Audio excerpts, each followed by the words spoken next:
Dumog kung dumog ang malasugod na bahay sa pagbisita sa Caloocan at Malabon nina A Secret and Prague stars Enrique Hill at Andrea Brillantes. Habang ang My Best Friend Eman team naman, umani ng papuri sa advanced screening.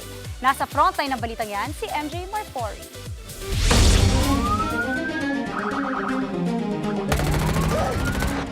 Lakas makapelikula ng quality. Umpisa pa lang, nakakaiyak na. Touchy at inspiring.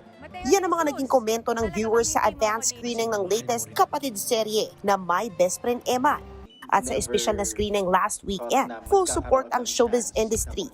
Mula sa mga direktor, press, creators at mga celebrity. Kahit nga ang The Good Doctor starness sa Inigo Pascual, present to support the show. Ang mga bida na sina James De Guzman, Shaina Magdayaw at Sid Lucero, proud sa naging reaction ng audience.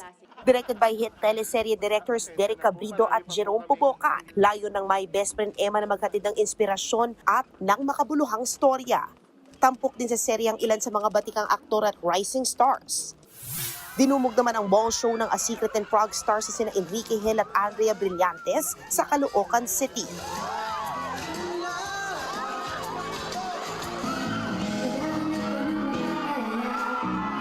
Kinantahan pa nila ang fans at game din silang nakilaro ng Pass the Message. Dinagsari ng pagbisita ng dalawa sa Barangay Tanyong sa Malabon City.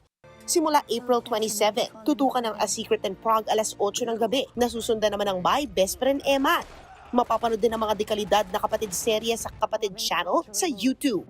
Nagbabalita mula sa Frontline. MJ Marfori, News 5. Mga kapatid, Jervy Wrightson po. Eto na nga. Para sa latest showbiz news at iba pang kay-alaman, mag-follow at mag-subscribe na sa social media pages ng News 5.